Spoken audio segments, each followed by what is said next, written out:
और मारपीट की जा सकती है। जरा सोचेंगे आप कि जो आम जनता है, आम लोग हैं, उनकी सेफ्टी का क्या होगा। और मारपीट का चश्मदीद गवाह है वहाँ का एसडीएम, जिन्होंने खुद बोला कि हाँ मेरे सामने मारपीट हुआ है। तो ये संदेश जो है पूरी पब्लिक देख रही है, तो पूरी पब्लिक जानती है कि इसके पीछे क्या कहानी है। आप लोग को लॉ एंड ऑर्डर मेंटेन करने की जिम्मेदारी दी जाती है। आप लोग के जो पर्सनल सुरक्षा गार्ड होते हैं, उस समय जब सारी घटना हुई तो वो कहाँ पर थे? अब दुखद बात यह है कि कार्यपालिक दंडाधिकारी के साथ ही इस तरीके की घटना हो गई, जिससे शांति व्यवस्था जो है बिगड़ गई। लगभग 80% तहसीलों में कोई सुरक्षा गार्ड नहीं है और न ही तहसीलदारों के पास कोई सुरक्षा कर्मी है। हमारी मांग भी तो वैलिड है ना, हमको इनवैलिड मांग तो कर नहीं रहे हैं। भाई अगर कहीं पर अपराध घटित हुआ है, एफआईआर दर्ज हुई है, तो हम तो यही बोल रहे हैं ना कि आप गिरफ्तार कर दीजिए। माननीय विधायक को तो छोड़िए, उसके साथ जो उनके अन्य लोग जो मारपीट किए हैं उन तक पुलिस की पहुंच नहीं पाई है और हम इंतजार कर रहे हैं कि पुलिस कब गिरफ्तार करें। वो लोग जिन्हें कभी लॉ एंड ऑर्डर मेंटेन करने की जिम्मेदारी दी गई थी, आज वो सभी जिम्मेदारियों को उतार के यहाँ पर बैठे हुए हैं धरना देकर के। क्या कारण है, क्या मजबूरी है कि वो यहाँ तक पहुंच चुके हैं, और कैसे ऐसे लोगों के साथ भी अभद्रता और मारपीट की जा सकती है। जरा सोचेंगे आप कि जो आम जनता है, आम लोग हैं, उनकी सेफ्टी का क्या होगा। इनसे बातचीत करेंगे, पूरी घटना को जानेंगे और ये भी जानेंगे कि कहाँ तक बात पहुंची है, निष्कर्ष आखिर में क्या निकला है। हमारे साथ जो है तहसीलदार की जो वर्ग है, जो समूह है, पूरे लोग मौजूद हैं, इनसे बातचीत करते हैं। सर, क्या पूरी घटना थी और अब कहाँ तक बात पहुंची है, बताएंगे थोड़ा। ये जो घटना है राजापुर तहसील का, वहाँ पदस्थ थे तुषार मानिक जी जो अनुसूचित जाति वर्ग से भी संबंधित है। जी। इनके साथ माननीय वहाँ के विधायक है राम कुमार टोप्पो और उनके कुछ साथी हैं जो बुला करके मारपीट किए हैं। और मारपीट का चश्मदीद गवाह है वहाँ का एसडीएम, जिन्होंने खुद बोला कि हाँ मेरे सामने मारपीट हुआ है। इसके बावजूद भी सरगुजा पुलिस आज तक गिरफ्तार नहीं कर पाई है।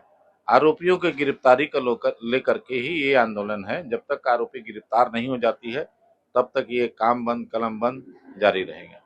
सर, आप लोग जो है A+ मतलब कि अगर कुछ संज्ञा दी जाए ऐसे, तो आप उस ग्रेड के अधिकारी हैं। आप लोग को लॉ एंड ऑर्डर मेंटेन करने की जिम्मेदारी दी जाती है। आप लोग के जो पर्सनल सुरक्षा गार्ड होते हैं, उस समय जब सारी घटना हुई तो वो कहाँ पर थे उनके? देखिए, पिछले आंदोलन के समय हमारी में एक मांग था कि सभी तहसीलों में सुरक्षा गार्ड दिया जाए। तो कुछ तहसीलों में वहाँ के जिला कलेक्टरों के द्वारा होमगार्ड उपलब्ध कराया गया है, लेकिन अभी भी लगभग 80% तहसीलों में कोई सुरक्षा गार्ड नहीं है और न ही तहसीलदारों के पास कोई सुरक्षा कर्मी है, जिसकी वजह से ये घटना घटी है। अभी भी शासन जो आदेश की है उसके परिपालन भी हो जाती जितने मांगों के संबंध में, तो शायद ये घटना नहीं घटती।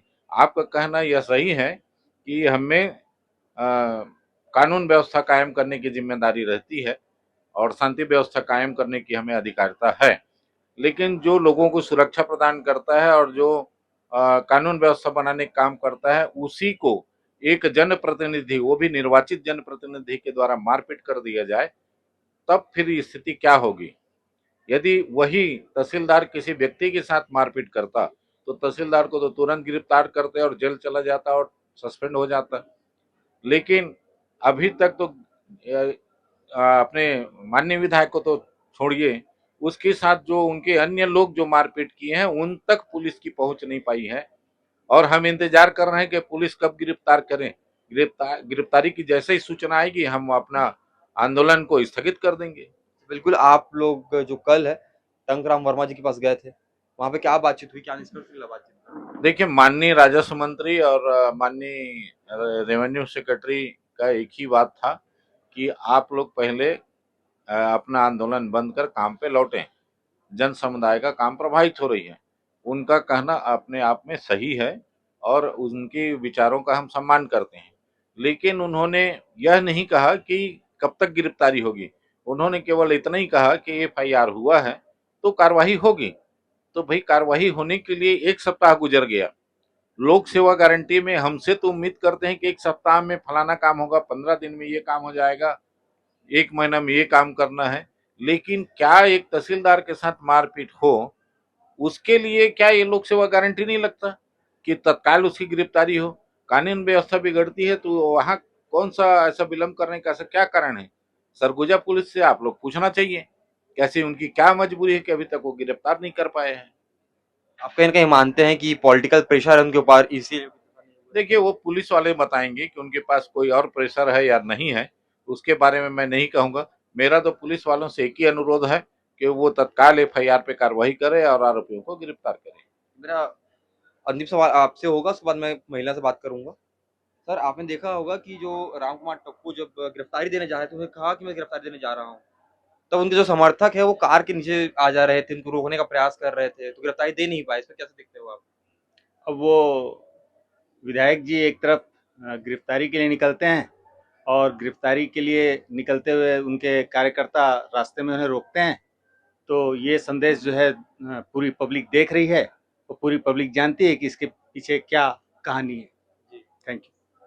यहाँ पर मैम आपसे बात करना चाहूंगा अंत में कि किसी से बात कर लेंगे, सब कुछ दिक्कत तो नहीं है। मैं आपसे बात कर लेता हूँ पहले, फिर आपसे बात कर लेंगे। अच्छा, एक बात बताएंगे कि आप पहले बात तो महिला हैं, अधिकारी हैं, सुरक्षा की दृष्टि से कैसे देखते हैं जो घटना यहाँ पर हो रही है, और कितना सुरक्षित आप महसूस करते हैं आप अपने आप को?